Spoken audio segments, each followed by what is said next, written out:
Eight ways you can change your life when you come from a poor family.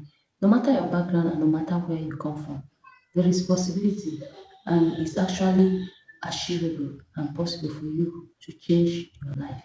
You might blame people for where you find yourself today, but your tomorrow depends totally on you.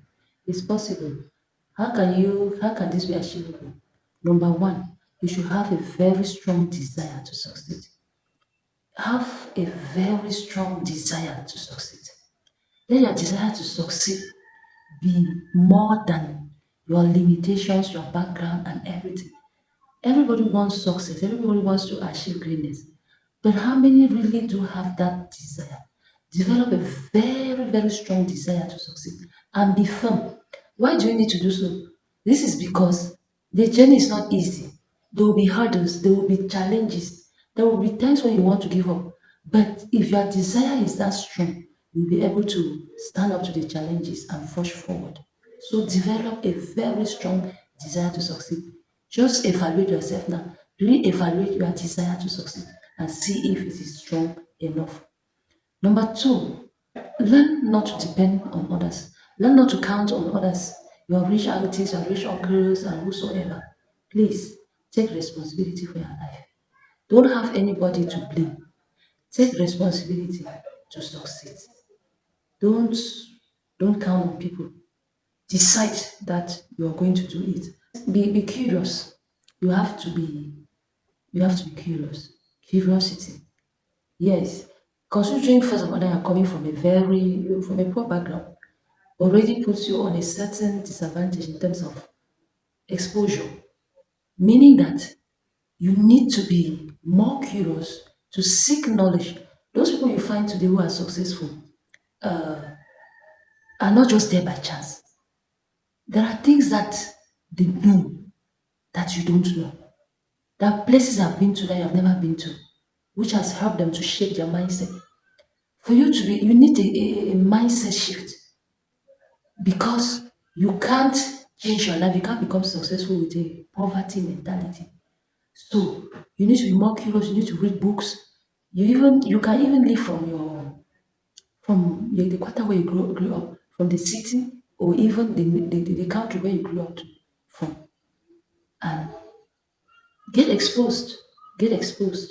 It's going to help you. It's going to shift your mindset. And then the next is that you should work. This one cannot be overemphasized. He said nothing good comes easy. Everything takes hard work. It takes work. It takes work. You can't dodge from that. You should be ready to work. You should be ready to pull off your sleeves and do what is available.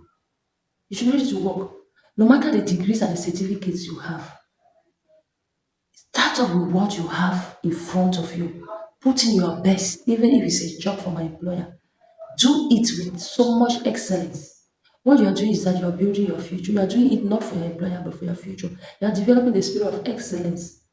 And even within that office or within that environment, you will get you there's no good work that goes unnoticed. You get promotions. You should be ready to work. Even in entrepreneurship, nothing comes like that. Be ready to put in the work. And then the next point is that you should you should get some training. Yes. If you don't, if you, there are skills for every moment. There are skills that were very valuable in the 80s, the 90s, and even the early 2000s, which are no more which are not much valuable now. So get skills, be updated, get skills that can bring you some value in the marketplace. Pay for trainings if you can. And then this one, live below your means. If there is anything that you should get from this video, is this one. Live below your means. Live below your means. A lot of many people live above their means, especially those coming from poor backgrounds. Yes, because most have not had any financial literacy. Live below your means. It doesn't matter how much you earn, you can always live below your means with proper budgeting. You have to live below your means if you are serious on making it, on changing your life from someone coming from a poor background to becoming somebody of success. You have to live below your means. There's no need sending your, if you have kids, there's no need sending those kids to schools where it will require you prayer and fasting to pay. No, I know people who have gone to schools, to government schools from to public. I know people who have gone to public schools from primary to university and are very successful and doing so well. Send children to school that you will pay with convenience. Don't rent or live in a house where almost 30 or almost 50 or about 30 and above 50% of your 30 to 50% of your salary is going on rent. Live below your means. Live below your means. There's no other way. If you can get just this one enough, live below your means, and it doesn't depend on how much you can always adjust. It's not marketing your coat according to your size. No. If you are big, you have a big size and your material is small, what do? It's cutting your coat according to your material. If your material cannot sew you a coat or a suit, sew a petticoat. Yes, knowing that tomorrow you'll be able to get a coat because you have a larger material. Live below your means. It cannot be overemphasized. This takes us now to the next point. Savings. Yes, savings. How much do you have in your bank account? How much have you saved? How much are you saving per month, per week? How much are you saving per year? It's so, so important. You have to save. You have to save. And how will you save if you live above your means? If you live above your means, it means you already get indebted in order to meet up with the Joneses and with the lifestyle that you are up to. But for you to succeed as somebody coming from a poor family, you need to save. You need to save, and this does not depend on the amount you earn. What you do with 10,000 is the same thing you do with 100,000. If you have 10,000 and you spend 20,000 on beer, you spend 3,000 on women, on women. This is for the men. You spend maybe 6,000 on food, 5,000 on rent.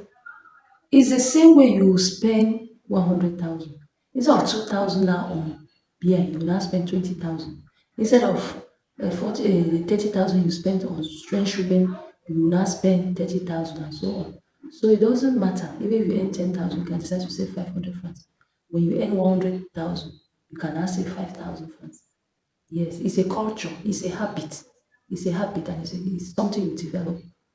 This is your saving is very important because when you save, you can dream. You cannot dream without something. When you're saving, it will be possible for you to dream because you know you have savings that you can use to accomplish your dream. Maybe setting up a business and doing some other things. It will also enable you to take advantage of opportunities when they come.